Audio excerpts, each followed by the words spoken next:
This has been happening for a long time, and the prizes that we award to the winners in our society are mostly not worth having. It's just material wealth, which is not the source of happiness, as anyone who's ever gotten rich, including me. I've been rich and poor. You know, it's better than being in debt, which is bad, but it doesn't make you happy. Of course not. Not being in crisis makes you happy. Of course, that's right. Not being big. in debt, not having a mortgage, that's all good. That's important. But like, how much French toast can you eat? Like, seriously. You know, how many hours can you sit in bed? You know, it's like not that exciting, actually. So I would have told you 3 years ago, if you said, why are people returning to church? Why is Christianity resurgent? I would say because they found Western materialism fundamentally unsatisfying and they're looking for something more. I no longer think that. I think what you're seeing is a supernatural phenomenon. I think you're seeing the Spirit of God moving among people. I can't believe I'm saying this. You're an Episcopalian? I know, I was. What is wrong with you? I left when it became Wiccan, but that's how I was raised. You're talking like a Pentecostal. No, I don't know what I am, but I try to describe things as honestly as I can. Clearly, we've seen evil move among us. Correct. We see it all the time, all the time. It's not rational. It's not political. No one's getting rich from it. The point is destruction. That's the point. Why would you give fentanyl to addicts? Why would you invite 500,000 Haitians here with no COVID jobs? shot. It's the COVID shot. It's only to destroy. So we all know that. That's evil. That's what evil looks like. But evil has a counterbalance, which is actually more powerful, and it's called good. It's the Spirit of God. And you are seeing that, and I am seeing it all the time, and it's what keeps me from being despondent. And I see it, as you see everything, through other people. And I've lived in a secular world my whole life, and certainly in the news business for 35 years, I've only known secular people. There are no religious people in the news business, none. Maybe in the editing room or something, but they don't talk. And I now know people personally really well who are like, yeah, I was like praying the other day, or I was reading the Bible, or I think I believe in Jesus. What? Use the J word? And I'm seeing that everywhere. And so that leads me to believe this is not organic, this is supernatural. People don't say that, they're not moved to that except by God's power moving them. You don't have eyes to see or ears to hear unless God gives them to you. So I think that. So how has God been at work in your life? I don't know, I'm so focused on my inherent shittiness that it's sometimes hard to see it. That's why you're a good Christian. I don't know. No, the first rule of Christianity is understand you are well, I definitely marinated in that. Totally depraved. Oh, I'm definitely aware of that. Total depravity is the beginning. You know you need Jesus if you stay in total depravity. I always tell the kids who work for me, the one person I don't trust is me, because I know him so well. No, I think I'm just so aware of it. I mean, I think one of the ways that people change when they start thinking about God is your timeline gets longer, and you realize that this is just a snapshot in eternity, and it's not the end, and it wasn't the beginning when you were born. Like, this is a lot bigger. You start thinking about what happens after you die. It's not the end. And you start seeing the world in those terms. Death is not the worst thing. You know, you can live in hell on earth by being trapped by lies, and that's a choice that all of us make every day. Am I going to participate in the lie or not?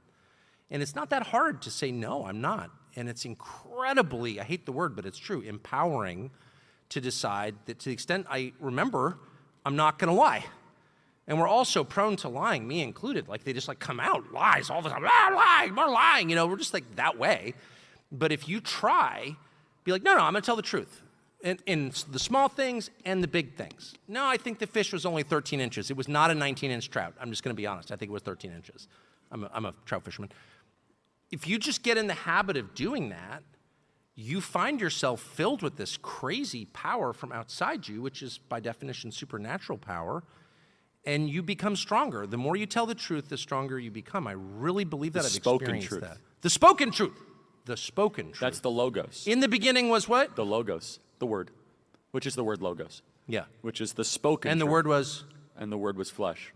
Yeah. And the word was God, and God became flesh. Yeah. Yeah. Anyway, so yeah, I would never hold myself out as an example for anyone to follow. That's for sure. But I can only say that I think God is the truth, and telling the truth to the best of your ability. If there's one discipline I try and practice every day, it's that. I often fail. but that has been the most enlivening exercise of my life. When in life, and I know they're going to yank us off stage, but tell us about the moments where you decided to lie even when it was easy versus telling the truth, and how that had an impact on your soul. Because a lot of young people here in this audience are met with that decision every day. Lie about who they are, lie about what they believe at work, career, campus. Oh, I can give you the example that changed my life. It was 2002. I was an anchor in CNN. I was on the second highest rated show on CNN, which was a TV network at the time. And it was a big, sort of in the tiny, dumb world I lived in, it was a big deal. I was 31 years old. I was like, wow, I can't believe I have this job. I'm so important. And the 9/11 had just happened, and all of a sudden the Bush administration started talking about bombing and invading Iraq. And because I'm not a genius, I was like, what did Iraq have to do with 9/11? And everyone's like, shut up! Are you an Islamist? And I was like, no, I'm not an Islamist. Oh, not me. And they're like, no, we need to invade Iraq. And I was like, I don't think that seems like a really good idea at all. Like, I don't even understand why we're doing that.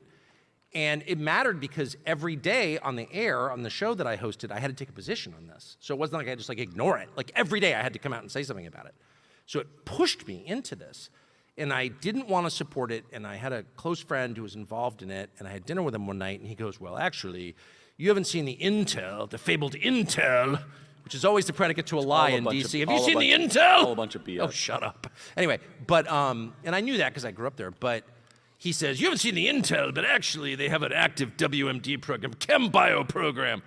We were at the Capitol Grill at the back booth on Pennsylvania Avenue. I'll never forget it as long as I lived.